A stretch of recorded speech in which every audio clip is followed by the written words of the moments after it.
আসসালামু আলাইকুম। আমি মান্তাসা তাসনিম, কাজ করছি ক্লিনিক্যাল ডায়েটিশিয়ান এন্ড নিউট্রিশনিস্ট হিসেবে ইসলামী ব্যাংক হাসপাতাল এন্ড কার্ডিয়াক সেন্টারে। যে বিষয়টা নিয়ে কথা বলবো সেটা আসলে বলা হয় না, বাট ওভারঅল দেখা যায় যে আমরা হার্টের ক্ষেত্রে এই ধরনের পরামর্শগুলো দিয়ে থাকি দেখে এই বিষয় নিয়ে আমরা কোনো সময় আলাদা করে কথা বলি না। তো আজকের টপিকটা হচ্ছে যাদের অলরেডি হার্টের অপারেশন বা সিএভিজি যারা করে থাকেন বা ওপেন হার্ট যেটাকে আমরা বলে থাকি। সো ওপেন হার্টের পরে আমরা কি ধরনের খাদ্য ব্যবস্থাপনা মেনটেন করব সেই বিষয়টা নিয়ে। আমি পার্সোনালি অনেক ক্ষেত্রেই দেখেছি যে পেশেন্ট হয়তো বা ওপেন হার্ট বা সিএভিজি করেছে, তারও কয়েক বছর পরে দেখা যাচ্ছে তার এসে আবার রিং করাতে হচ্ছে। তার কারণ কিন্তু হয়তো বা আমরা অপারেশন করতেছি এবং ভাবতেছি যে এটা মনে হয় আর হবে না। তো সেক্ষেত্রে আমরা খাবারটাকে অনেক বেশি গুরুত্ব দেই না। তো খাবারটা যে অনেক হার্টের ক্ষেত্রে যে খাবার বা লাইফস্টাইল যে অনেক ইম্পর্টেন্ট সেটা কিন্তু আমরা অনেকেই বুঝতে পারি না। তো আমরা কিন্তু খাবার দ্বারাই কিন্তু আমরা নিজেকে সুস্থ রাখার পাশাপাশি হার্টটাকেও সুস্থ অবশ্যই রাখতে হবে, কারণ হার্ট কিন্তু আমাদের শরীরের অনেক ইম্পর্টেন্ট একটা অঙ্গ। অলরেডি যখন দেখা যায় একটা হার্টের পেশেন্টের অপারেশন হয়ে যাচ্ছে বা সিএভিজি বা ওপেন হার্ট যখন আমরা করতেছি, ওই সেই পেশেন্ট গুলোর কিন্তু আমরা অনেক বেশি মানে ডায়েটটা কিন্তু অনেক বেশি ইম্পর্টেন্ট। সেক্ষেত্রে আমরা বলি, কারণ একটা ওপেন হার্টের পেশেন্ট যখন দেখা যায় যে তার সার্জারির পরে তার সে অথবা লিকুইড ডায়েট খাচ্ছে, সফট ডায়েট খাচ্ছে, আস্তে আস্তে নর্মাল ডায়েট খাচ্ছে, সেক্ষেত্রে তো অবশ্যই low fat low carb diet আমরা মেনটেন করে থাকি, হাই ফাইবার বা অ্যান্টিঅক্সিডেন্ট রিচ যুক্ত যে খাবারগুলো রয়েছে। একটা হার্টের পেশেন্টের ক্ষেত্রে আরেকটু ইম্পর্টেন্ট হচ্ছে সল্ট এবং পানি। আপনি যখন একটা অপারেশন করবেন বা যাদের হার্টের সমস্যা থাকে তাদের কিন্তু অবশ্যই পানিরও কিন্তু একটা রেস্ট্রিকশন থাকে। সেটা আপনার হার্টের কন্ডিশন বা হার্টের রেট দেখে কিন্তু আপনার ফিজিশিয়ান সেটা আপনাকে দিয়ে থাকে কি পরিমাণ পানি আপনি গ্রহণ করবেন। আর হার্টের অপারেশনের পরে আমরা রুগীদেরকে বলি, একটা হার্টের অপারেশনের পরে রুগী কিন্তু চাইলেও অনেক বেশি খাবার সে একসাথে খেতে পারে না, যা তার তখন দেখা যায় যে সে বিভিন্ন ধরনের অসুস্থতে ভুগতে থাকে।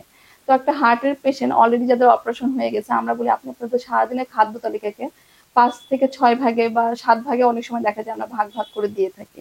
সেক্ষেত্রে অবশ্যই আমরা প্রোটিনটাকে অনেক বেশি গুরুত্ব দিয়ে থাকি, ফাইবার এবং অ্যান্টিঅক্সিডেন্ট যুক্ত যে শাকসবজি, ফলমূল রয়েছে এই খাবারগুলোর প্রতি বিশেষ নজর দিয়ে থাকি। এছাড়া যে বিভিন্ন ধরনের যে নাট সিড রয়েছে সেই মাইক্রো নিউট্রিয়েন্ট ফিল আপের জন্য কিন্তু আমরা সেই খাবারগুলোকে অনেক বেশি প্রায়োরিটি দিয়ে থাকি।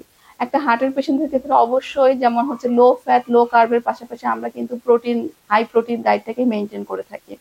তো সেক্ষেত্রে আপনাকে অবশ্যই চেষ্টা করতে হবে আপনার খাদ্য তালিকায় পর্যাপ্ত পরিমাণে প্রোটিন রয়েছে কিনা।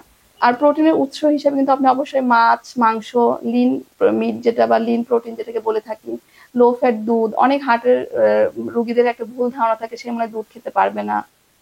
তো আপনি চাইলে লো ফ্যাট দুধ কিন্তু অবশ্যই খেতে পারবেন, আজকাল বাজারেও অ্যাভেলেবল। এবং অনেকে আছে দুধ খেতে পারে না, তাদের ক্ষেত্রে কিন্তু আমরা বলি টক দই খেতে, কারণ আপনার হার্টের যে ক্যালসিয়াম ফসফরাস রয়েছে সেটাও কিন্তু অনেক ইম্পর্টেন্ট। আর এই খাবারগুলো কিন্তু আপনি অবশ্যই যেমন হচ্ছে দুধ বা দই থেকেই পেয়ে যাবেন।